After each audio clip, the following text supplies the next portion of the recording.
It's my pleasure today to welcome our guest speakers. Beach Energy is an iconic company in South Australian oil, gas and resources. Its association with none other than the late Mr. Reg Sprigg, for those of you who've got an interest in this field, needs no introduction. Synonymous with the company's name is its Managing Director, Reg Nelson. And it's with great pleasure that we can welcome Reg today, and also a good friend of mine, Kathryn, Chief Financial Officer of Beach Energy. They're going to talk to us about Beach Energy and what's on the blocks, as it were. And rather than me banging on all day, I'm assuming you've read the bulletin, but I'd just like to invite you to join with me in welcoming Reg, Kathryn and Manager Investor Relations, Chris Jamieson, to our forum today to hear about an exciting company. It's a top 5 Adelaide listed company and one that offers great potential for our state's future. So without further ado, would you please welcome Reg Nelson and Kathryn Presser. Thank you very much.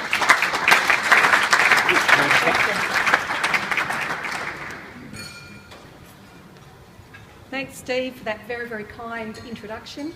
My Rotarians and fellow guests, I really would like to thank you for inviting us here today to speak to you all about Beach Energy, whom some of you have known quite fondly as Beach Petroleum.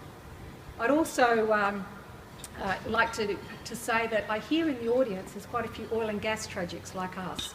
So I hope you enjoy the story today. Obviously you're waiting to hear Reg on the more technical side of where Beach is and where Beach is going. But of course, behind every good company, there are some good financial numbers, and that's what I'm here to go through today. So just a few, I couldn't get away without going through some really key statistics. And for those of you who follow Beach over the last 50 years, we've come a long way. We're an iconic South Australian company, obviously as Steve mentioned earlier. We're an ASX 100 oil and gas exploration production company, and we're one of Australia's top 10 oil and gas exploration production companies. And as Steve said, it's probably better. And as Steve said before, we're at number 5 listed oil and gas company in South Australia. I've been with Beach now over 17 years, and that's under Reg's stewardship. And we've seen the company grow from 10 million, around about 10 million market cap to over 2 billion. And that's dependent on our share price, but our share price is doing pretty good at the moment. We're sitting around the $1.67, $1.70. We'd like to see a little bit higher, but we're doing well at the moment. We've come a long way. It was not unusual back in the early days when there was 5 of us with Reg that we'd be framing our pay slips and we wouldn't know whether we'd actually make it from month to month as we got paid. But it's from those lean days that Beach has always been a prudent financial manager, and it's pleasing to know that I've also been with that company and leading through the finances for those 17 years. So we currently have a cash balance of about 430 million. So we've got a lot to spend it on, and a lot of development and exploration and growth that Beach can see over the coming years. We also have available to us a 300 million debt facility. That really is a far cry from the late 90s when we were a $10 million company. And it really is a credit to the team at Beach, and in particular Reg, under his stewardship.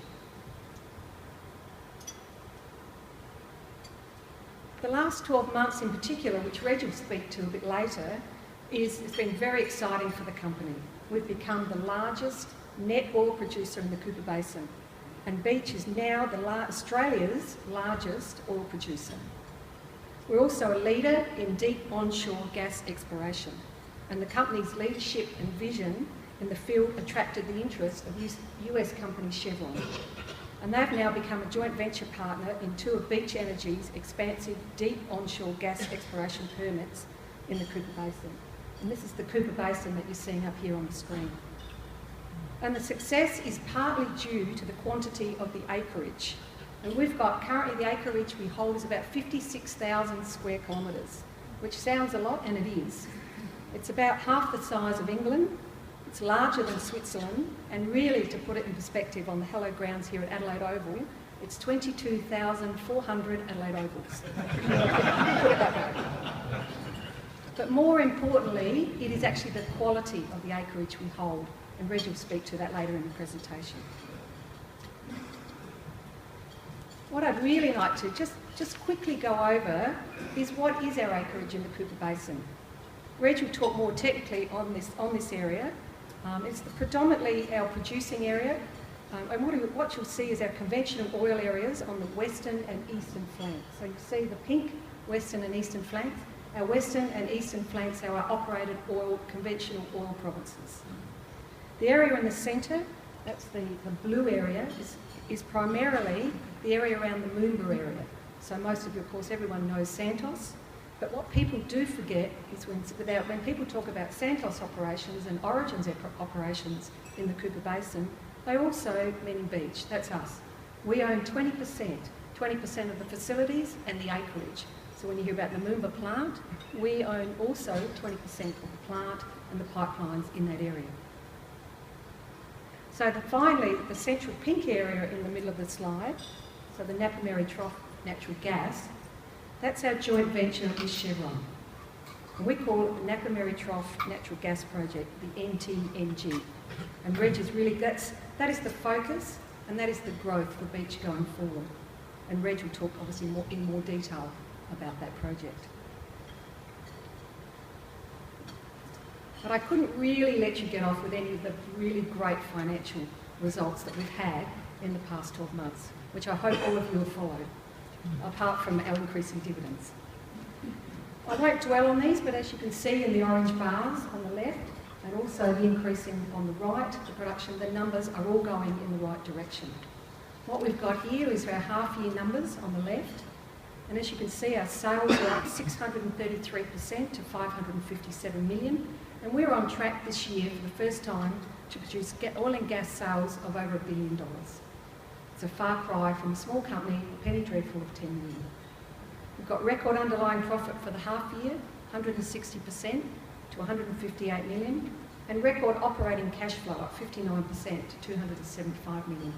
So it is the growth from our oil and our western flank that is funding our exploration and our growth.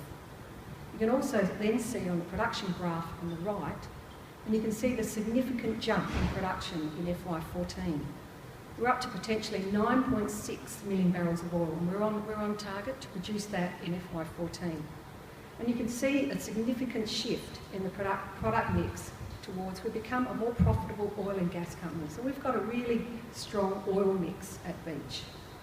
And at the moment, with the oil price equating to about 125 Aussie, and our operating cost about 25, we are netting roughly about $100 a barrel. So that's significant, as you can appreciate. So the oily mix has been a significant game changer for Beach. But there's also some more numbers on the people. What has been the success of Beach? Really, the success of Beach is being behind our staff. It's being behind our can-do culture. When I joined Beach, we had 5 staff in 1997, and here we are, not even 20 years, we've now got 205 and growing. We are looking to recruit potentially another 50 in the next 12 to 18 months. So it is a growing, successful South Australian company. We've had also a long culture of developing and improving our workforce. We support equal pay, support for Indigenous mentoring programs, and particularly that's very good with Reconciliation Week, because this week Beach is fully supporting the Indigenous football round here at the Adelaide Oval. So that's very pleasing to hear about the Reconciliation Week, because that's what Beach is all about. It's about supporting Indigenous mentoring and support working with our Indigenous groups as well in the areas that we operate. We also have a strong support of women also, who are typically underrepresented in the resources and oil and gas industry.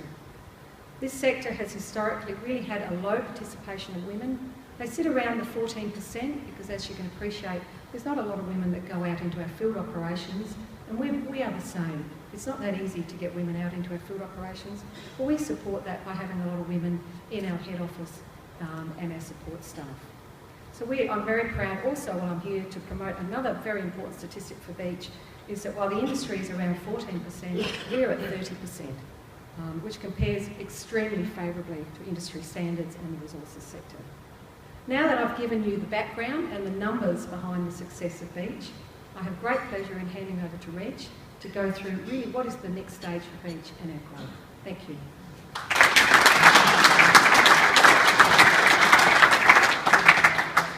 Well, thanks, Kathryn. Thanks, Rotarians and fellow guests. It's a real pleasure to be here. If someone tells me they're vehemently opposed to fossil fuels, that's okay. I respect their opinion. I respect their belief. But if that same person then drives in a car, flies in an aeroplane, uses furniture, whatever, I'd find it challenging to respect their ethics. Because really, oil and gas are the most important natural resources of industrialised nations today. We wouldn't have the medicines, we wouldn't have any of the pharmaceutical products. We wouldn't have the energy through heat, machinery, the fuel for vehicles and aeroplanes. Plastics, detergents, paints, medicine certainly. Yeah. So it's really important for us to appreciate this and understand the role it plays critically in Australia. Just a few statistics. 40% of textiles contain oil. Some of our functional clothing is probably 100%. 40 billion litres of oil a year are used to make CDs and DVDs. Now, online streaming might change that, but something to think about. A single sofa contains 60 litres of oil. That's about half a barrel, or after a third of a barrel. So, and the world consumes about 14 billion litres of oil each day. So it remains a very important part of our lives. And gas is becoming critically important. If the 20th century is the age of oil, gas will be what is the critical part of the 21st century, because it has so many valuable uses. It's much more abundant in Australia than oil is, and that's quite important for us. We use it for electricity generation, for explosives for mining, for fertilisers, and certainly there's a great need for fertilisers in food production. In the US, there's now a great push to make liquid fuels, such as high-purity diesel, out of gas, because there's been a big revolution in the US. 10 years ago, the US thought it was running out of natural gas. Within that short space of time, the US has got to the point where it's looking to export. And it's because it's tapped into this deep gas that we are trying to pursue in Australia. Again, crucially important. Also, the US is now becoming self-sufficient in fertiliser production. It doesn't have to import fertilisers at all-linked prices. Crucially important for the US economy, for farmers, and it's underpinning the whole US economic recovery. It really critically is, and President Obama's State of the Union address this year clearly recognised that.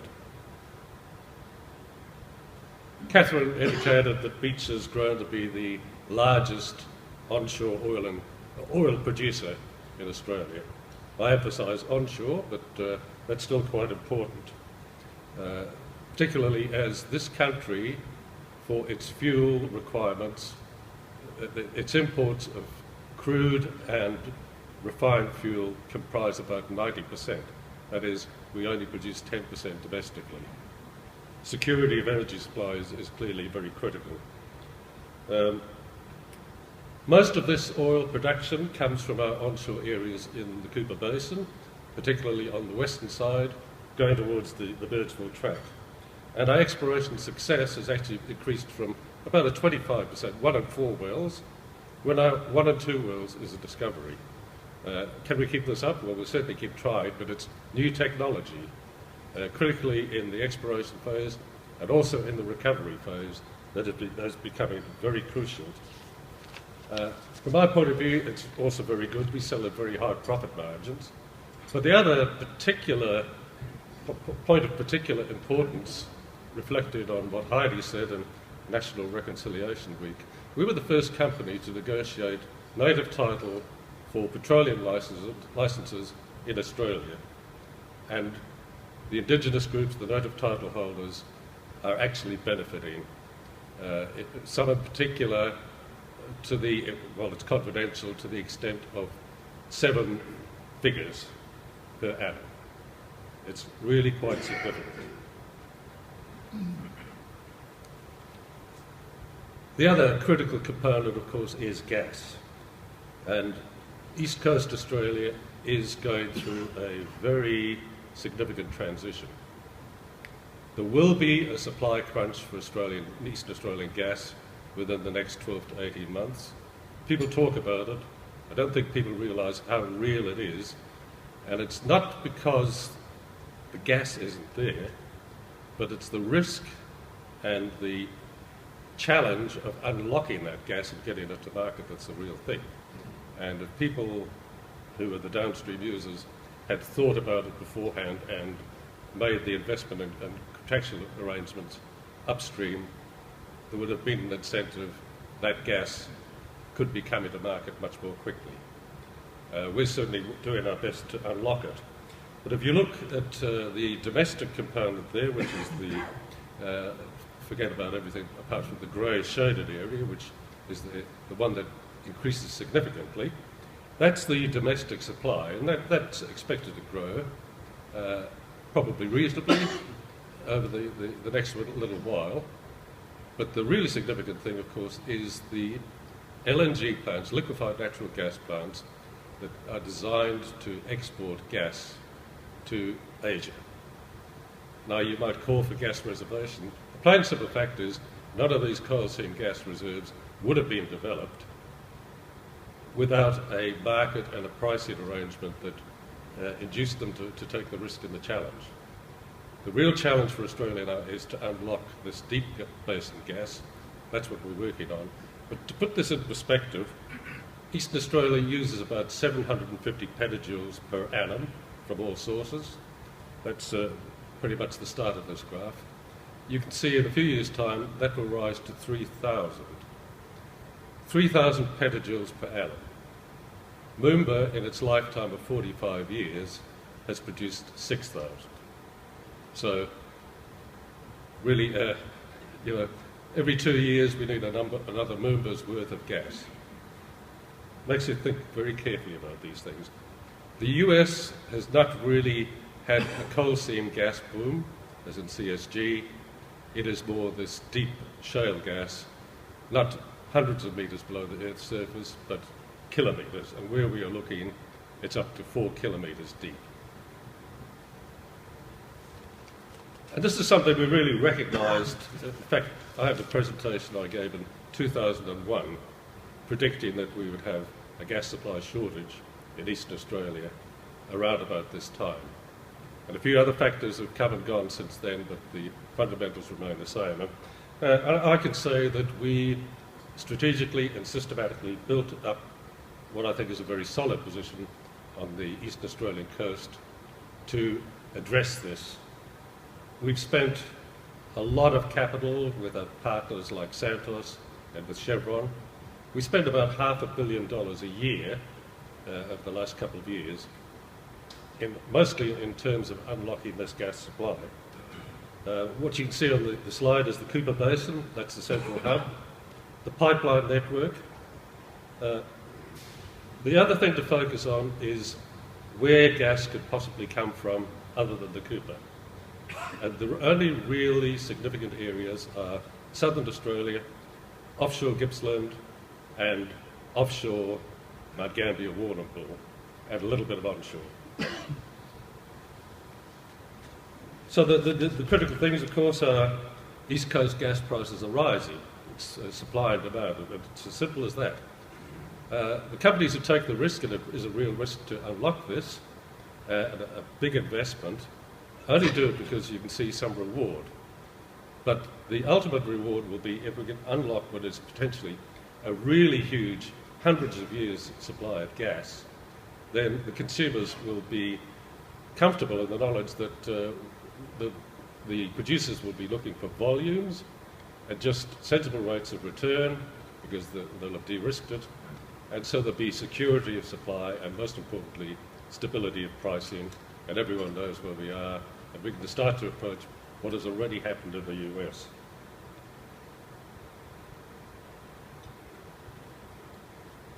Three men make a tiger.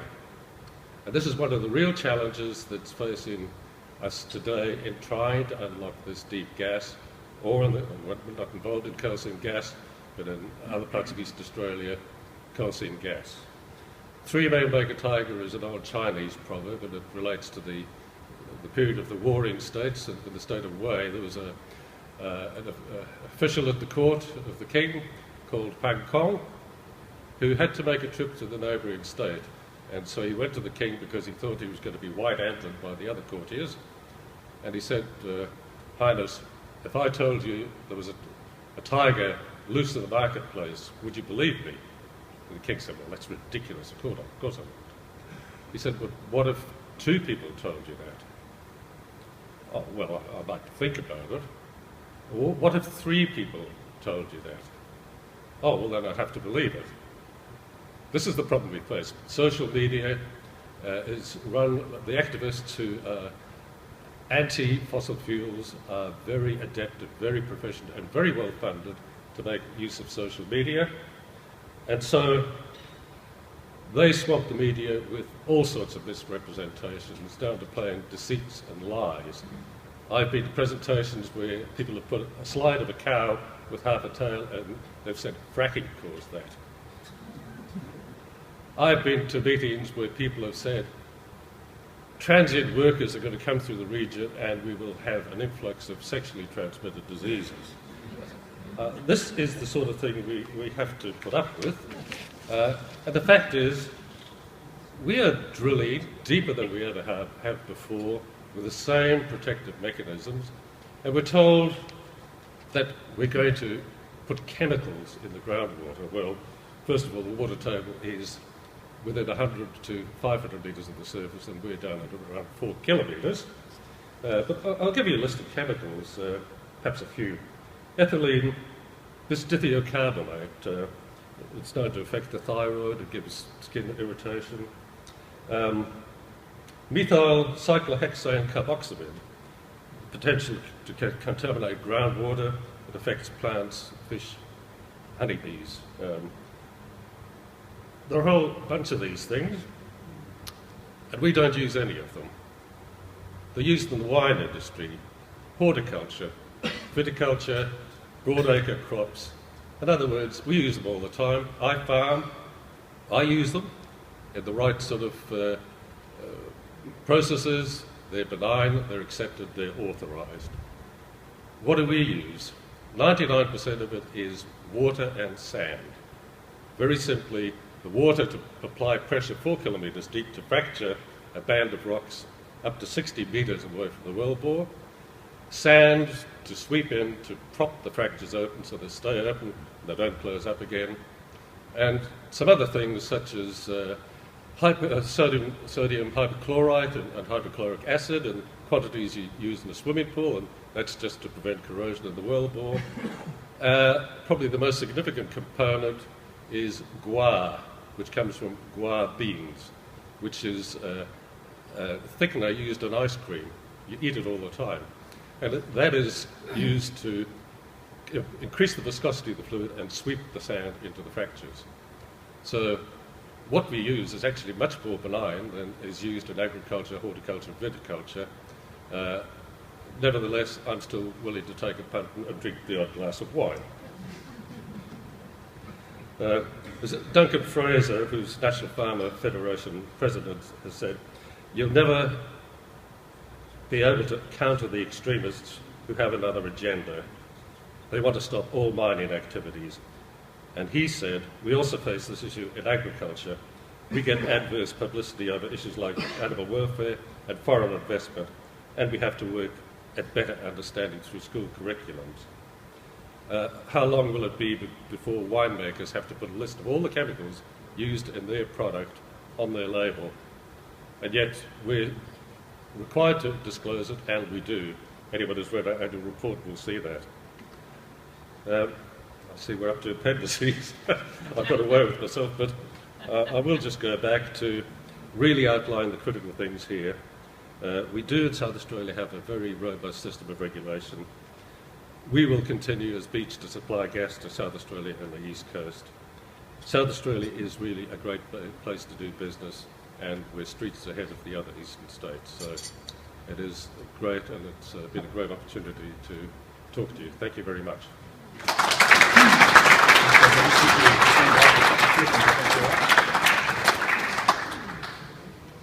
Ladies and gentlemen, we've got the opportunity for a couple of questions. Now, for the benefit of everyone in the room, when someone poses one, I'll actually repeat it back. That's the instructions of our fearless Secretary, and then invite Reg or Kath to address a response. So, have we got anyone who'd like to toss a curveball? Ollie Clark.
Can we paraphrase that by asking perhaps, or reflecting?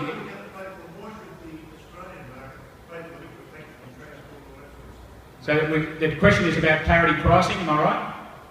Thank you. Well, the answer is the market is responding to a lack of supply. The only reason that gas is destined for the market is because of higher pricing. It costs a lot to unlock it. We don't, as Beach, have an investment in any of those refineries. There's LNG plants, certainly others do, but without those LNG plants, you wouldn't even have coal seam gas as a significant component of the market. Now, I think I have to take you back, if I do have time, a little bit of history. 12 years or so ago, it was recognised that some of the domestic production, Cooper Basin, etc., was starting to decline. And everyone looked to Papua New Guinea, and there was a proposal to build a pipeline from PNG down to Gladstone. And all the downstream users said, there'll be so much gas, it'll be $2 gas, it'll flood the market. Why should we enter into any long-term contracts? So no incentive to explore offshore for gas at higher prices, higher costs I should say. No incentive to really go after some of the harder to get at gas resources onshore. But that project started to falter because of the LNG demand in Asia. To make that more attractive, the Queensland government in particular and other governments introduced incentives in the form of certificates to switch from coal to gas-fired power generation. That really started coal seam gas moving. The big companies around the world, the shells of the world, saw the opportunity, saw the oil-linked gas price market in Asia, and they're the ones who are sinking the big money into unlocking these resources. Without them, it wouldn't happen. But what did the downstream users do? They said, there'll be so much ramp-up gas, it'll flood the market. Why should we enter into any long-term contracts? Well, it didn't happen, and that's why we're suddenly hitting a brick wall. If we and Santos and Chevron can unlock these deep gas resources, we know there's a huge amount of gas there, but it's a big challenge.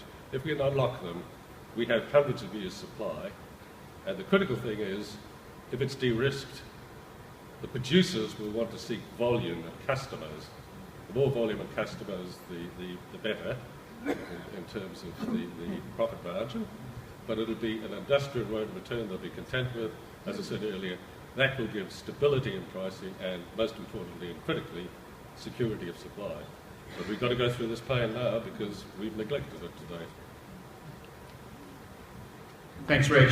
Look, in the interest of time, I'll need to draw a line under that. I can tell there's lots of eager questioners out there. But as I said, we have a schedule to adhere to. It's one of the points of the club. So, Reg and Kath, I'd just like to thank you very much on behalf of the Rotary Club of Adelaide for an illuminating address about a great South Australian corporate story and one of about adding value, which we need to do a lot of. Thank you very much.